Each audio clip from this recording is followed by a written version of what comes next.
Alright, so I got the AR out, and I thought I'd just go over the installation of the Magpul handguard. It's the carbine version. It's on a 16.5-inch barrel, and it's pretty short. I just learned how to take these off. It's pretty straightforward. Some people use tools, some people don't. Before I do anything though, I'm just going to take the mount off the scope. The nice thing about that is it catches zero real easy. I mean, it's usually off by about 1/4 of an inch high or low or something like that, but it goes back to zero very quickly. Alright, so I'm just going to pick up the firearm and try to stay in frame here.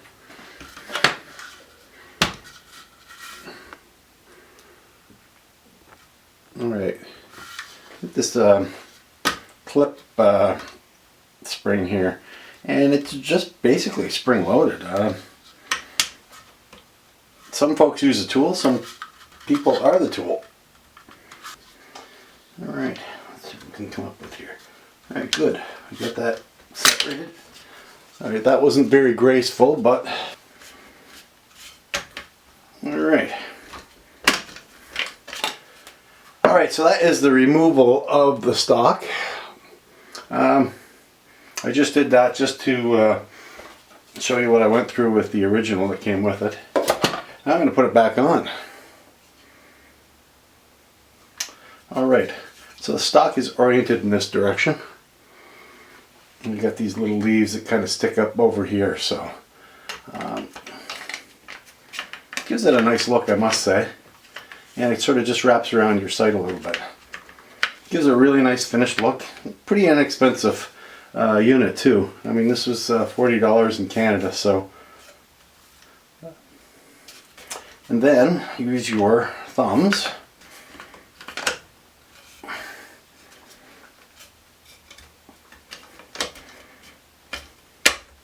and the palm of your hand, and you have yourself the top part of your stock installed.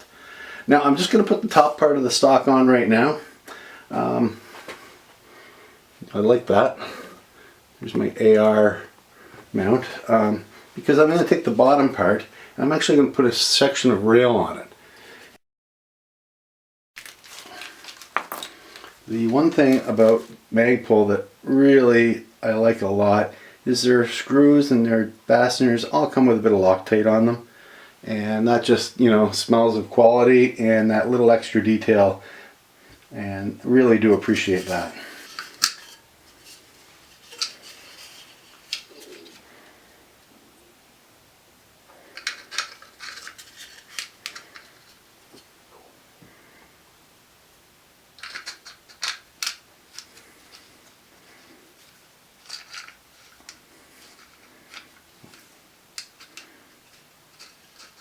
No, I got it. This is a little bit harder in front of the camera than it really should be. Alright, so that's loosely put on. Alright, I'm not sure how much of this I'm going to keep in the video. I'm not sure how it's turning out, frankly.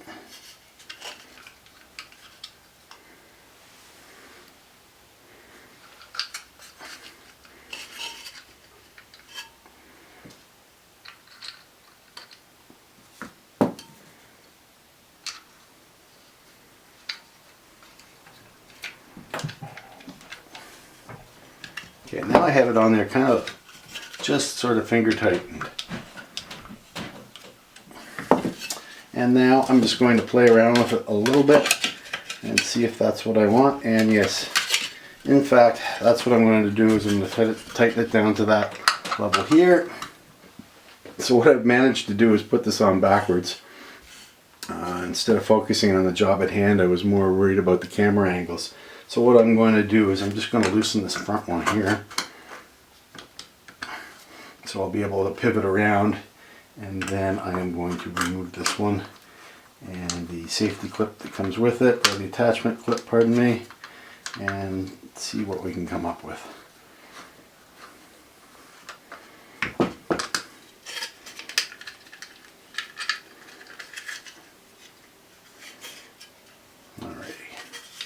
Oh, wonderful. That didn't hurt one bit. So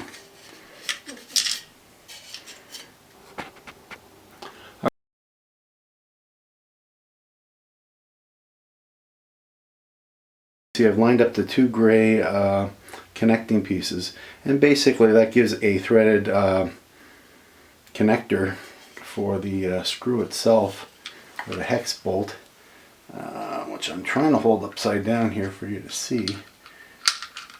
But basically it gives this a spot to attach to.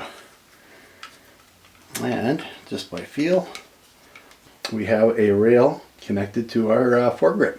So now we're just going to put it back on the rifle. And what I'm going to do is I'm just going to slide that piece down, and the foregrip just sort of grabs under this clip over here. Pull back your springs if that's in frame. Just going to pull back on the spring here, and voila, it's in.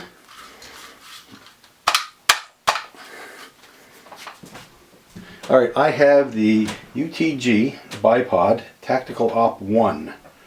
Anyway, you can just see the box right now. Inside the box comes with this handy little rig for those with bolt guns that just have swivel studs and stuff like that. Basically, by installing this, it's got a through pin, threaded spot here that will squeeze itself basically onto a rifle with a swivel stud, giving you a rail, which is kind of a neat little option. I'm just going to throw that back in the box and save that for another day. And now I am going to basically just install the bipod. This should be really technical.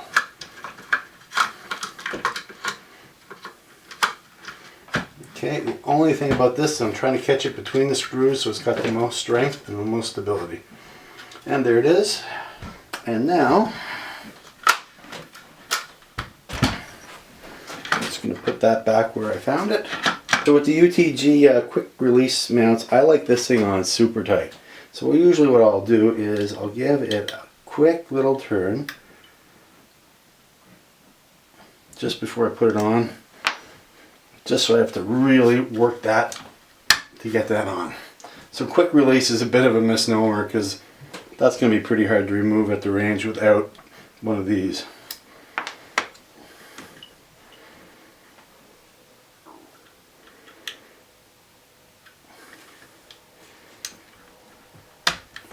But we don't want any movement, especially tomorrow. I hope to be shooting this at 300 yards. My future plans for this rifle are to update the buttstock. It just rattles too much for my liking. And I guess I have to look at the optic. I might buy another optic next year to go with this.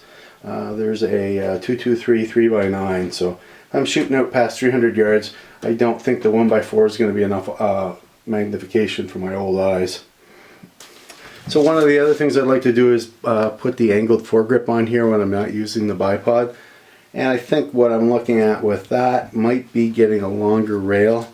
That's the 5 slot rail.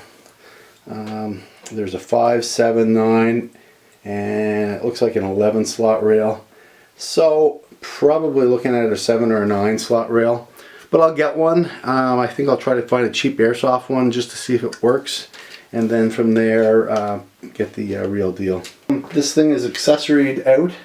A good friend of mine has a theory on rifles. The best accessory that you can get for it is range time and ammunition.